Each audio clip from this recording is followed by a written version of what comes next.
طالبان کون ہے، کہاں سے آ گئے ہیں؟ کوئی 30 سال پہلے میں ان کا کوئی تذکرہ نہیں تھا۔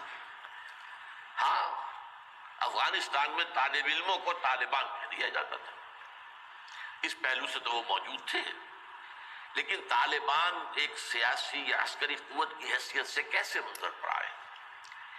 اس کے لیے ذرا سرسری سے آپ کو جائزہ لینا ہوگا افغانستان کی تاریخ کے پچھلے 30-35 سالوں کا۔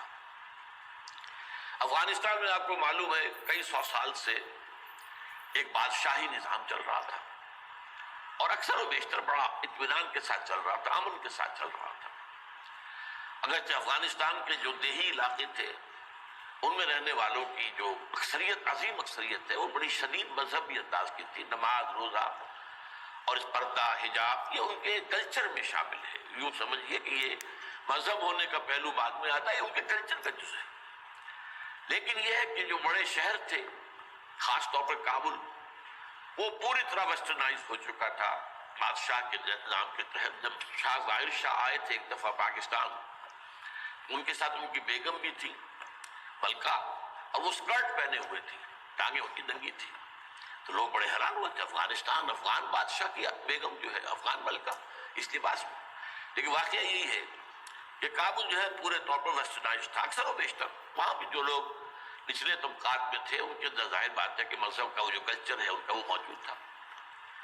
اس کیفیت میں ایک سڈن چینج آئی جب سردار داؤد خان نے تختہ الٹا ظاہر شاہ کا، اور ان کی لیننگز جو ہے، رجحان جو ہے، وہ روس کی طرف زیادہ تھے، لیکن یہ کہ وہ کوئی خالص نظریاتی کمیونسٹ نہیں تھے۔ اس کے بعد آپ کو یاد ہوگا یکے بعد دیگرے کئی قتل ہوئے، سردار داؤد کو کسی نے قتل کیا، پھر اس کو کسی اور نے قتل کیا، پھر کسی اور نے قتل کیا، اور اس کے بعد آخر میں کیا ہوا کہ روسی فوجیں اور کرمل جو تھا اس کے ساتھ روسی فوجیں آ گئی۔ تو یہ جو ایک تبدیلی ہوئی ہے، اس کے خلاف جو ہے اسلامی قوتوں کی طرف سے ریزنٹمنٹ آئی، اس لیے کہ اگرچہ ان تبدیلیوں کے دوران کمیونزم جو ہے وہ کم سے کم جو شہری علاقے تھے افغانستان کے، اس میں مضبوط قدم جما چکا تھا۔ پارٹیاں دو تھیں، پرچم اور خلق، لیکن ان دونوں کے درمیان فرق وہی تھا جو رشین ریولوشن میں مولشوکس اور بولشوکس کا تھا۔ پارٹیاں دو لیکن نظریہ ایک، کمیونزم ایک، قیادتیں دو جدا، دو پارٹیاں۔ اسی طریقے سے ان کی پارٹیاں دو تھیں، آپس میں ان کا جو ہے پاور سٹرگل بھی جاری تھی، لیکن کمیونزم کے اوپر وہ بالکل جو ہے وہ پورے متفق تھے۔ اب یہاں پاکستان میں اس کا جو رد عمل ہوا اس کو سمجھیے، جو بہت صحیح ہوا۔ ابھی جب کہ وہ ریزسٹنس شروع ہوئی تھی اور روسی فوجیں نہیں آئی تھیں، ابھی گویا کہ ایک لوکل فینومینا تھا، گویا کہ سب کچھ جو ہے وہ افغانستان کے اندر جس کو میلٹنگ پاٹ کہتے ہیں اسی کے اندر تھا۔ تو اس وقت بھی ظاہر بات ہے کہ کمیونزم کے خلاف مسلمانوں کے اندر اور مذہبی مزاج کے لوگوں کے اندر ایک رد عمل شروع ہوا، ریزسٹنس شروع ہوا، اور ان میں خاص طور پر کالجوں اور یونیورسٹیوں کے طلبہ کا حصہ بہت زیادہ تھا۔ یہ لوگ جو ہیں یا تو جماعت اسلامی کے زیر اثر تھے، اور یا زیادہ تر جو ہے الاخوان المسلمون کے زیر اثر تھے۔ انہی کے لیڈروں میں حکمت یار تھے، گلبدین حکمت یار، انہی میں احمد شاہ مسعود، اور ان دونوں کی بڑی گہری دوستی تھی، بہت گہرے ایک دوسرے کے ساتھ، یہ گویا کہ کامریڈز تھے اور ساتھی تھے۔ پھر استاد ربانی، عبدالرسول سیاف، اس قسم کے لوگ، ان لوگوں نے جو ریزسٹنس موومنٹ شروع کی،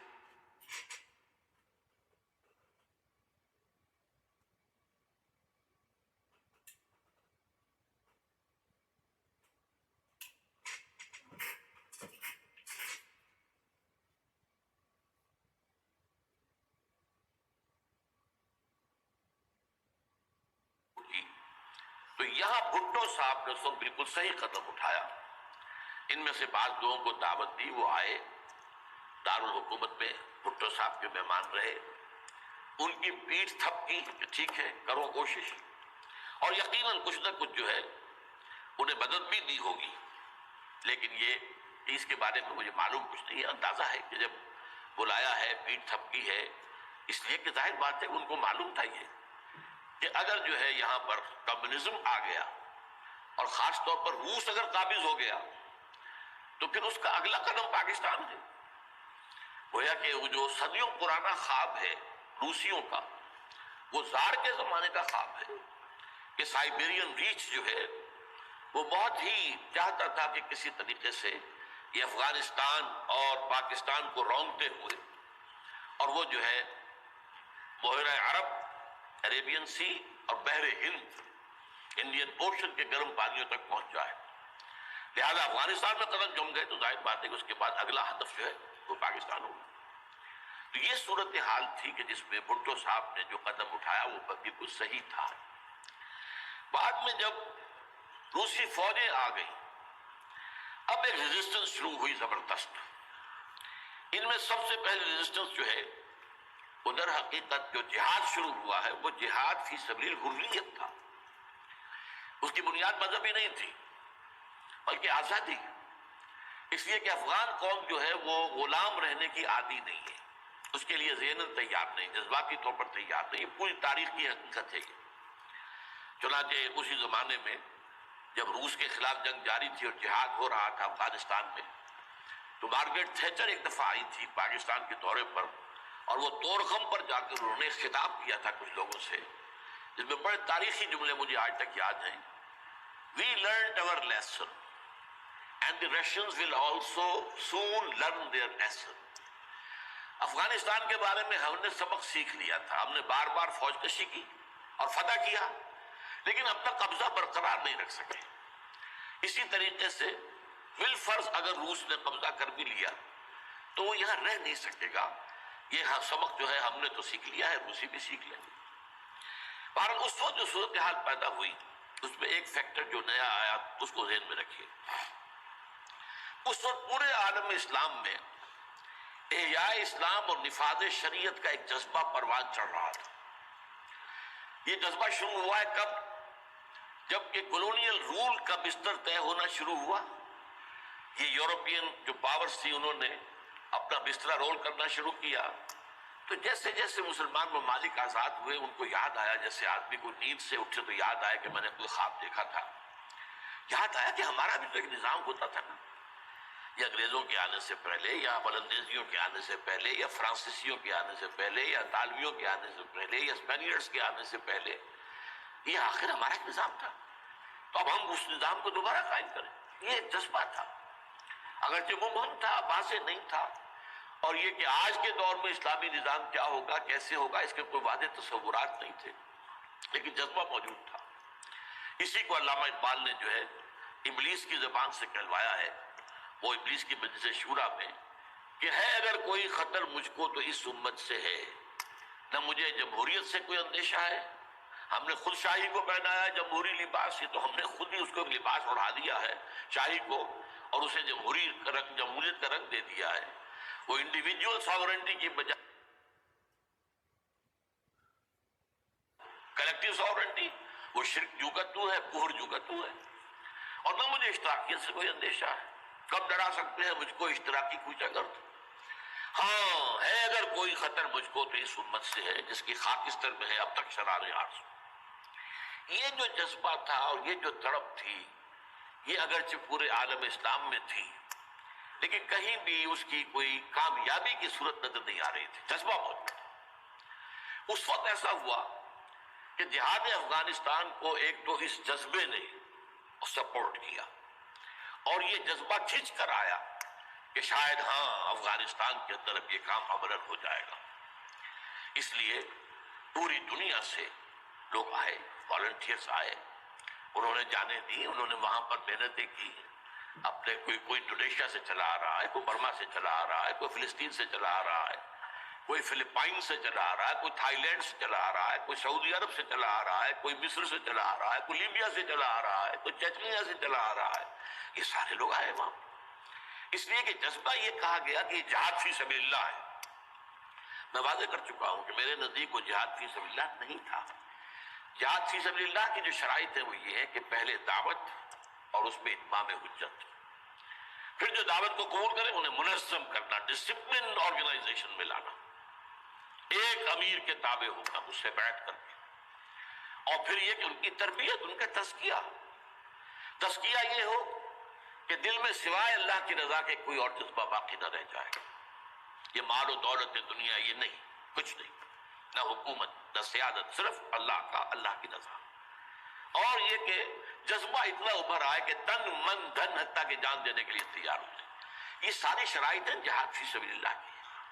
ظاہر بات ہے کہ وہاں پر تو جو ایک دم حملہ ہو گیا اور روسی فوجی آ گئے تو نہ انقلابوں کا موقع تھا نہ اس کے لیے وقت تھا، وہ لوگ کھڑے ہو گئے. یہ جہاد فی سبیل الحریت تھا، آزادی کا جہاد. اور مسلمان جب آزادی کا جہاد کرتا ہے تو وہ بھی جہاد فی سبیل اللہ ہی کی ایک قسم ہے، جائز جہاد ہے، اس میں جان دینا بھی شہادت ہے. اگرچہ وہ جو ایک مثبت جہاد فی سبیل اللہ وہ تو ہمیں سیرت صحابہ اور سیرت النبی صلی اللہ علیہ وسلم میں اس کا پورا نقشہ ملتا ہے.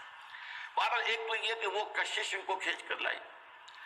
دوسری طرف امریکہ نے وہ یہ چاہتا تھا کہ اسے نظر آ گیا کہ روس سے ایک تو جو بڑا پرانا اکاؤنٹ ہے، یعنی یہ کہ جو ویتنام میں روسیوں کے ہاتھوں شکست کھائی تھی امریکہ نے اور بھاگا تھا وہاں سے، تو گویا کہ اس کا بدلہ لینے کا یہ سنہرا وقت آ گیا ہے. اس سے بھرپور فائدہ اٹھایا جائے. اور یہ کہ اگر ہو سکے تو شاید اس حد تک بھی ان کے خیال میں ہو کہ یو ایس ایس کو ختم کر دیا جائے. میرے خیال میں ایسا نہیں تھا، وہ یہ نہیں سمجھتے تھے کہ یو ایس ایس ختم ہو جائے گا، لیکن یہ کہ بہت کمزور ہو جائے گا اور یہ کہ اس کی بلیڈنگ ہو جائے گی. اس کے لیے اس نے اس جہاد کا غلغلہ دوسروں سے بڑھ کر، مسلمانوں سے بڑھ کر جو ہے دنیا میں بلند کیا. اور ان جہادی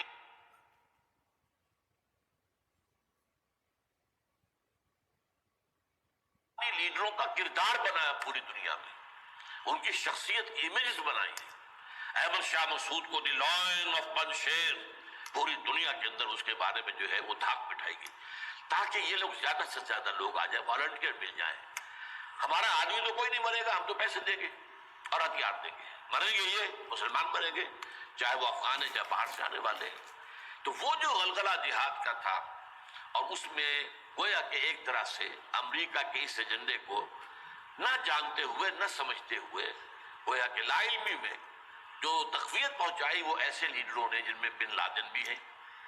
وہ جہاد کے لیے لوگوں کو کھینچ کر علم مبارک سے لے کر آئے. ان میں عبداللہ ابن عزام بھی تھے شہید رحمت اللہ علیہ. انہی میں عمر عبد الرحمن نے جس وقت امریکہ کی جیل میں پڑے ہوئے. یہ سب لوگ کیا تھے؟ جہاد کے نام پر دنیا سے لوگوں کو لے کر آ رہے تھے.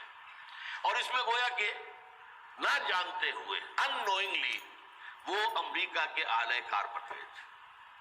بہرحال اس میں نتیجہ جو نکلا، مجاہدین جب مجاہدین کو فتح ہو گئی، ظاہر بات ہے اس میں دونوں فیکٹر ذہن میں رکھیے، صرف مجاہدین کی سرفروشی اور جانفشانی نہیں، امریکہ کے ہتھیار نے یقیناً اس میں ایک بڑا ڈیسائسو رول پلے کیا. خصوصاً تازہ ترین ہتھیار سٹنگر میزائل جسے دنیا جانتی نہیں تھی وہ دے دیا. اور اصل میں جو روسی فوج جو ہے دل برداشتہ ہو کر بھاگی ہے، اس میں سٹنگر میزائل کا بہت بڑا دخل تھا، کیونکہ ان کا سب سے بڑا ہتھیار تھا جو وہ گن شپ ہیلی کاپٹرز لے کر آتے تھے. اور وہ ظاہر بات ہے جہاں پہاڑوں کے اوپر بھی مورچے لگائے ہوئے تھے وہاں ظاہر بات ہے ٹینک تو نہیں پہنچ سکتے تھے، کوئی اور بمباری کرنا مشکل تھا. تو یہ گن شپ اور بڑے جہازوں سے بہت نیچے آ کر بمباری بھی ممکن نہیں تھی. تو گن شپ ہیلی کاپٹر سے جو بمباری وہ کرتے تھے، فائرنگ کرتے تھے، وہ ان کا سب سے بڑا ہتھیار تھا. اور اس کو بالکل ختم کر کے رکھ دیا سٹنگر میزائل. کہ میزائل آپ نے داغا ہے تو وہ یہ نہیں ہے کہ ہدف سے اگر نہ لگے ہدف پر تو ادھر ادھر ہو جائے گا، نہیں، جدھر وہ ہدف جائے گا اس کا پیچھا کرے گا، اس کے پیچھے پیچھے جائے گا، جدھر وہ مڑے گا ادھر وہ مڑ جائے گا. دلمال کفر ہے سودار، جیسے وہ کفر جو ہے جو رخ موڑ لے تم بھی رخ موڑ لو، اور وہ تباہ کر دیتا تھا کل شپ. تو یہ بہرحال جو بھی شکست ہوئی روس کو اور وہاں سے من چلا گیا، تو اس کے بعد امریکہ بھی فوری طور پر وہاں سے غائب ہو گیا. اس نے مجاہدین کے اندر گروپ بندی، باہمی کشاکش، یہاں تک کہ باہمی دشمنی کے بھی بیج بو دیے تھے. اور اس میں آئی ایس آئی بھی رول اس نے پلے کیا ہے. آئی ایس آئی یہ چاہتی تھی کہ یہاں کوئی ایک مضبوط ایسی حکومت نہ بن جائے کہ جس کو جو ہمارے پھر کنٹرول میں نہ رہے. لہذا آئی ایس آئی والوں کا جو بھی رول ہوگا نیتی سے پاکستان کے لیے. لیکن یہ مجھ سے ایک مجاہدین لیڈرز میں سے ایک صاحب نے خود کہا کہ ہمیں لڑوایا ISI نے. میں نہیں کہہ سکتا کتنی اس پہ درستی ہے اور کتنی غلطی ہے، لیکن امریکہ نے یہ کیا کہ لڑا کر ان کو بجائے اس کے کہ کوئی حکومت وہاں قائم کرواتا اور آرام کے ساتھ وہاں سے رخصت ہوتا، اس حکومت کو مستحکم کر کے، جیسے کہ وہ اپنا سر توڑ زور لگا رہا ہے عراق کے اندر کہ یہاں کوئی حکومت جو ہے وہ قائم ہو جائے، مستحکم ہو جائے، پھر یہاں سے ہم رفتہ رفتہ نکلے. وہ فوراً بھاگے، آپس میں وہ جو ہے دشمنی کے بیج بو کر. نتیجہ کیا نکلا؟ وہ جہاد فی سبیل اللہ، فساد فی سبیل اللہ بدل گیا. وہ تباہی آئی ہے افغانستان پر جو پہلے نہیں آئی تھی، روسیوں کے ہاتھوں نہیں آئی تھی، خاص طور پر کابل میں. اصل تباہی و بربادی جو خانہ جنگی سے آئی ہے. اور اس کا ایک اور نتیجہ یہ نکلا کہ مختلف علاقوں میں وارڈ لارڈز نے اپنی چھوٹی چھوٹی حکومتیں ریاستیں قائم کر لی. وارڈ لارڈز، ہتھیار ان کے پاس ہیں، اور وہ ہتھیار جو ہے اس جنگ کے اندر امریکہ کے دیے ہوئے ان کے پاس بہت کافی جو ہے ابھی موجود تھے، ان کا اسلحہ خانہ تھا. تو اپنے علاقے معین کر لیے، اور وہاں یہ ہے کہ انہوں نے ٹیکس لینے شروع کی، جگہ ٹیکس. جو بھی گاڑی گزرے، بس گزرے، کوئی منی بس گزرے، کوئی ٹیکسی گزرے، ٹیکس دو. یہاں سے نکل کر اگلے پہ گئے تو وہاں پھر ٹیکس دو. وہاں سے نکل کر اگلے کوئی وارڈ لارڈ کا علاقہ گیا، وہاں ٹیکس دو. اور نہ صرف یہ کہ ٹیکس، بلکہ وہ یہ بھی کہا جاتا ہے کہ وہ خوبصورت عورتوں کو بھی اتار لیتے تھے اور خوبصورت لڑکوں کو بھی اتار لیتے تھے. یہ جو صورتحال تھی، اس سے افغان لوگوں کا کہ ناک میں دم آ گیا، سب پریشان ہو گئے. اچھا، یہ جو میں نے کہا ہے کہ یہ امریکہ نے جو مجاہدین کی قیادت تھی اسے آپس میں لڑا کر پھر یہاں سے بھاگ جانے کے اندر غافل سمجھی. اس کی وجہ یہ تھی امریکہ کو اندیشہ تھا کہ یہ لوگ پڑھے لکھے، جدید تعلیم یافتہ ہیں، یہ انجینئرز ہیں، گلبدین حکمت یار، احمد شاہ مسعود، استاد ربانی بڑے عالم ہیں، فاضل ہیں، عبدالرسول سیاب الازہر کے پڑھے ہوئے تھے. اسی طریقے سے صبغت اللہ جو ہے وہ بھی بڑے عالم آدمی تھے اور پڑھے لکھے آدمی تھے، جدید تعلیم یافتہ بھی اور قدیم تعلیم یافتہ بھی. تو اس اعتبار سے انہیں اندیشہ تھا ان لوگوں کی حکومت بن گئی اگر تو یہ ایک ماڈرن اسلامک اسٹیٹ بنا دیں گے. اور یہ وہ شے ہے جو ہمارے لیے سب سے زیادہ خطرناک، سب سے زیادہ ناپسندیدہ معاملہ ہوگا. اس لیے کہ اگر واقعی ماڈرن اسلامک اسٹیٹ وجود میں آ گئی تو ہمارے نظام کا خاتمہ ہو جائے. وہ تو یہ کہ سورج طلوع ہوتا ہے تو تاریکی تو جائے گی، رات کو تو جانا ہی جانا ہے. وہ تو جب تک سورج طلوع نہیں ہوتا رات کی تاریکی ہے، یہ انہیں اندازہ تھا خوب. بہرحال اس لیے انہوں نے خاص طور پر ان کو آپس میں لڑایا بھی. اس کے بعد یہ ہے کہ جب افغانستان کے لوگوں کے ناک میں دم آ گیا تو اب یہ ایک مرد مجاہد ملا عمر کھڑا ہوا. وہ کوئی بڑا عالم دین نہیں بلکہ پوری طرح جو ہے وہ تعلیم یافتہ بھی نہیں ہے، عربی مدارس وغیرہ سے.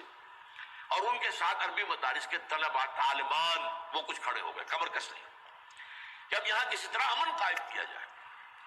یہ پکار ایسی تھی کہ جو گویا کہ افغانوں کے دل کی پکار تھی. تنگ آئے ہوئے تھے ان وار لارڈ سے اور ان کے مظالم سے اور ان کے استحصال سے، لہذا وہ جہاں گئے ان کا استقبال ہوا. بہت سے لوگوں نے اپنے ہتھیار ان کے حوالے کر دیے، یہاں تک کہ گلبدین حکمت یار جو بالکل کابل کے پاس پڑا ہوا تھا اپنی فوجیں لے کر، اور گویا کہ وہ کسی فائنل اسالٹ کی تیاری میں تھا، جب یہ آئے ہیں تو اس نے راستہ دے دیا اور خود پیچھے ہٹ گیا. اس طریقے سے یوں سمجھیے کہ در حقیقت افغانستان میں ان طالبان کی حکومت جو ہے یہ گاڈ گیون ہے. وہ جو ایک شعر ہے کہ خود بخود تیار ہے پکے ہوئے پھل کی طرح، دیکھیے گرتا ہے آخر کس کی جھولی میں فرنگ. تو یہ حالات نے اس درجے صورت اختیار کر لی تھی کہ یہ طالبان کو کوئی ریزسٹنس نہیں ملی اور ان کی جو ہے حکومت قائم ہو گئی. بلکہ یہ گویا کہ اللہ تعالیٰ کی جو ہے حکمت کا ایک ظہور ہوا ہے. اس میں امریکہ نے اور امریکہ کے کہنے پر پاکستان نے، سعودی عرب نے، امارات نے طالبان کو سپورٹ کیا. بے نظیر کی حکومت تھی، کہاں بے نظیر جیسے سیکولر ذہن کی اور آزاد خیال قسم کی عورت، کہاں طالبان مولوی ملاٹے ان کے خیال کے مطابق. سعودی عرب نے امریکہ کے حکم سے مدد دی، امارات نے مدد دی، پاکستان نے تسلیم کر لیا، سعودی عرب نے تسلیم کر لیا اور امارات نے تسلیم کر لیا. ان کی جو ہے ایمبیسڈرز تو آ کر یہاں بیٹھ گئے. اس کی وجہ کیا ہے؟ امریکہ سمجھتا تھا یہ ٹھیک نہیں، ملا ملاٹے ہیں، انہیں کوئی دنیا کا تو علم ہے نہیں، یہ جانتے ہی نہیں، لہذا ان سے کھیلنا آسان ہے، انہیں ہم اپنی انگلیوں پر نچائیں گے، ان کو کٹ پتلی بنا لیں گے. اس پہلو سے انہوں نے کہا کہ یہ اچھا ہے، یہ لوگ اگر آ جائیں تو ٹھیک ہے. وہ خطرہ نہیں ہے کہ یہاں کوئی ایک ایسا اسلامی نظام سامنے آ جائے جو جدید دنیا کے تمام تصورات و تقاضوں کو بھی پورا کرتا ہو اور کتاب و سنت کے تقاضوں کو پورا کرتا ہو. اس کا کوئی اندیشہ نہیں ہے، لہذا انہیں مدد دی. لیکن ہوا کیا؟ دو کام ایسے ہوئے ہیں کہ ایک تو افغانستان کے 90% علاقے پر قبضہ جو ہوا تو امن، کلی امن، چوری ختم، ڈکیتی ختم، زنا بالجبر ختم، زنا ختم. تو اب آنکھیں کھل گئی امریکہ کی، یہ کیا ہو رہا ہے؟ اور ملا عمر کے ایک حکم پر پاپی کی کاشت زیرو. اب یہ ہے کہ کفر کے ایوانوں میں پوری دنیا میں خطرے کی گھنٹیاں بجیں. یہ معاملہ کیا ہے؟ نارضت عشق کے خونی جگرے پیدا شد، حسن لرزید کے صاحب نظرے پیدا شد. یہ تو ہم جس سے ڈر رہے تھے، جس کا ہمیں خوف تھا، جس کا ہمیں اندیشہ تھا، وہ تو حقیقت سامنے آ رہی ہے. ابھی تو پورا نظام کی کوئی بات نہیں ہے، ابھی تو انہوں نے چند سزائیں نافذ کی ہیں، اس سے زیادہ تو ابھی ان کا کانسیپٹ بھی کوئی نظر نہیں آیا. ہم خود جب گئے ہیں وہاں پر، میں ایک وفد لے کر کے آؤں، تو نہ ان کے ذہن میں کوئی سیاسی نظام کا کوئی واضح تصور تھا، نہ میں نے ان سے پوچھا آپ کے کوئی پارلیمنٹ، مجلس شورا، مجلس ملی کہ نہیں کوئی نہیں ہے، نہ کوئی معاشی نظام کا ان کے سامنے نقشہ تھا. میں نے پوچھا کہ آپ کے یہاں بینک ہے کہ نہیں ہے، میں نے کہا آپ اپنا پیسہ کہاں رکھتے ہیں؟ ہمارے پاس پیسہ ہے ہی نہیں. تو مطلب یہ کہ یہ کوئی نظام کی بات تھی نہیں. لیکن یہ کہ چوری کا ہاتھ کاٹنا، زنا کی سزا دینا، رجم کرنا، قتل کے بدلے قتل، علل اعلان میدان کے اندر، اور سر جو ہے قلم کرنا، یا سینے کے اندر. ایک صاحب نے جو کہ آئی وٹنس تھے، انہوں نے دیکھا تھا کہ ایک شخص نے ایک دوسرے شخص کو قتل کیا سینے میں خنجر پھونک کر.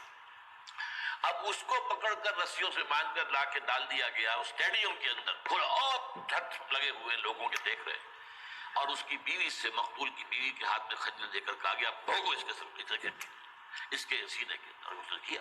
اب یہ جو مناظر ہیں، ان کو دیکھنے کے بعد کیا کہیں کوئی جرم رہ جائے گا؟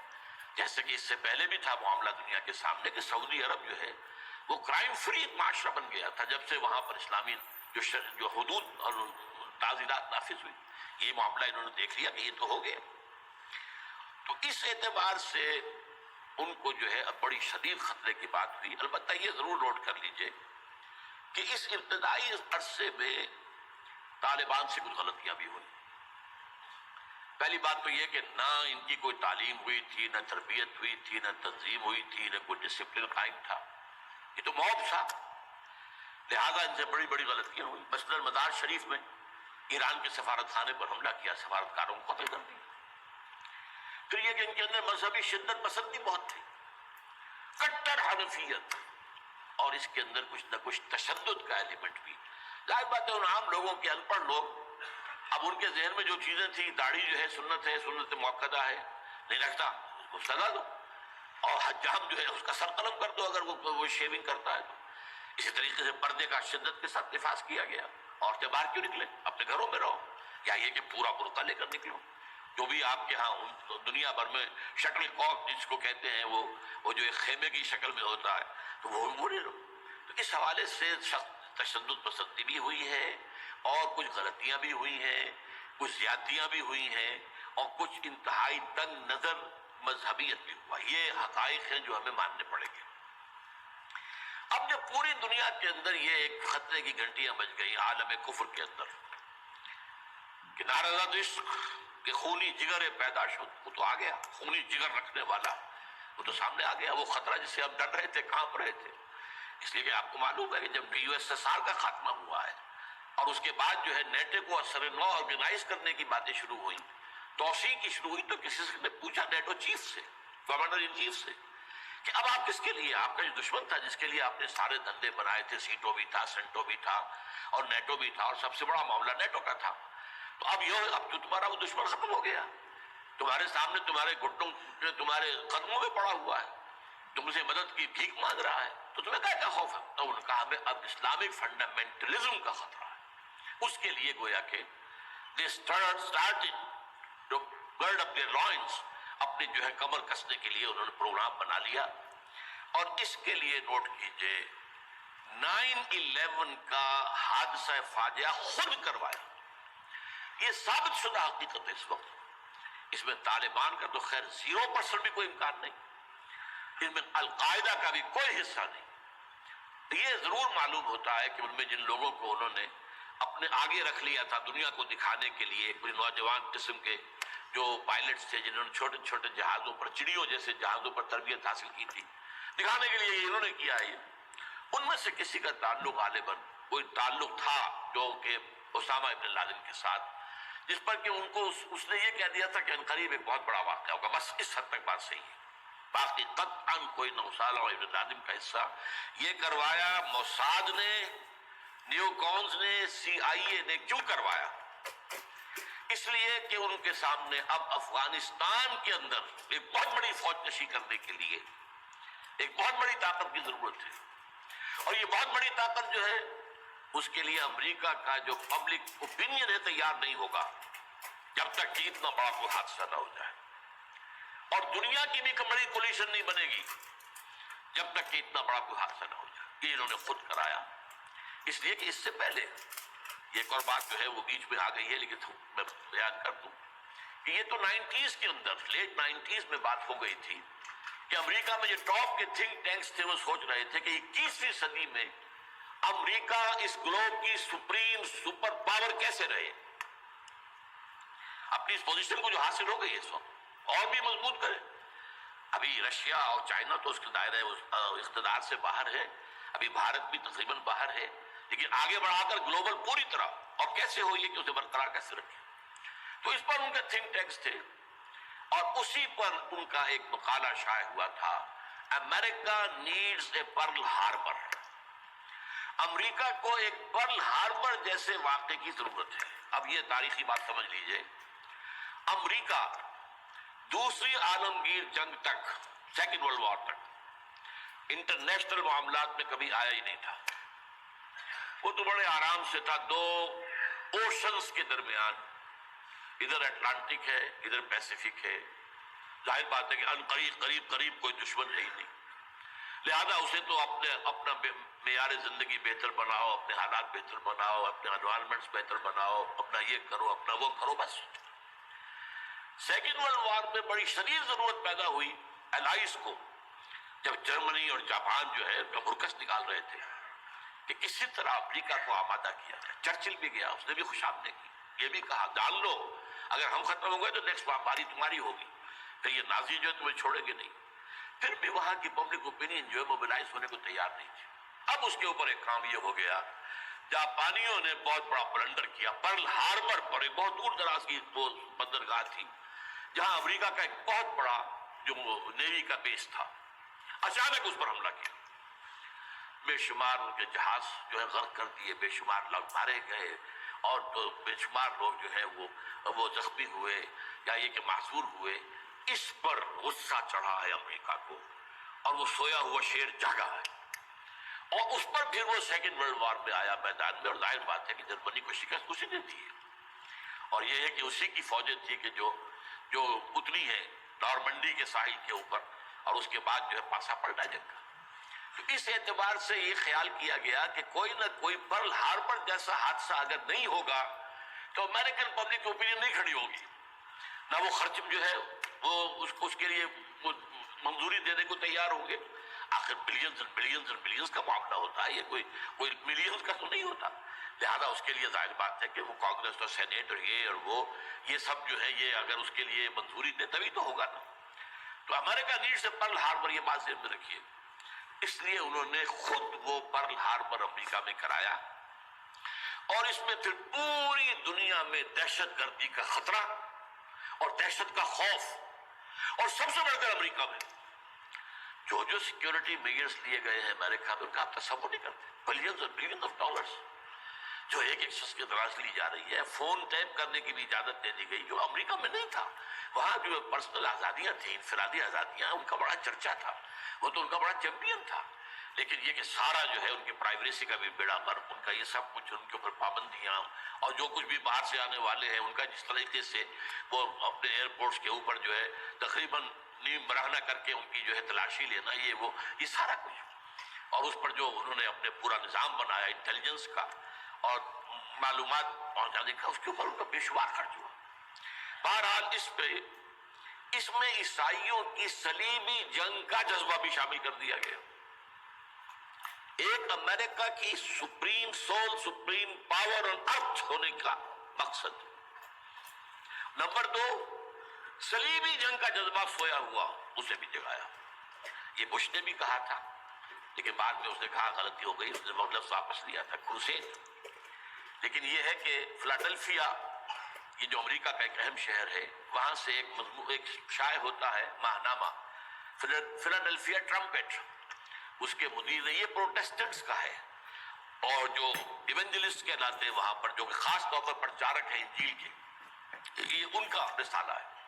اور انہوں نے یہ لکھ دیا تھا، یہ میں نے اپنے 2 کتابوں میں کور پر شائع کیا ہوا ہے، وہ بہت خوبصورت، کہ ڈوم آف دی راک جو ہے، جو گنبد سقرا ہے، تو اس کے اوپر جو ہے بڑا خوبصورت تصویر دے کر کہ many people think that crusades are the thing of the past, over forever, but they are mistaken۔ تو دنیا میں تیاری ہو رہی ہے لاسٹ کروسیڈ کی، یہ اس کے اپنے الفاظ ہیں، اور یہ پورا ایک مکتبہ فکر ہے، ایک پورا ان کا جو ہے بہت آبادی کے اندر بہت انفلوئنشل حصہ ہے۔ پروٹیسٹنٹ کے اندر، خاص طور بیپٹسٹ کے اندر، ایونجلسٹ، یہ نیو کونس یا بورن اگین کرسچنز، یہ اصطلاحات جو ہیں اگر آپ پڑھتے ہوں، یہ سب ایک طبقہ ہے جو اصل اعلی کار ہے یہودیوں کا۔ بہرحال تو اس نے صلیبی جنگ کا بھی جذبہ شامل کر دیا، جس کا نتیجہ کیا نکلا؟ تاریخ انسانی کی عظیم ترین کولیشن بنی،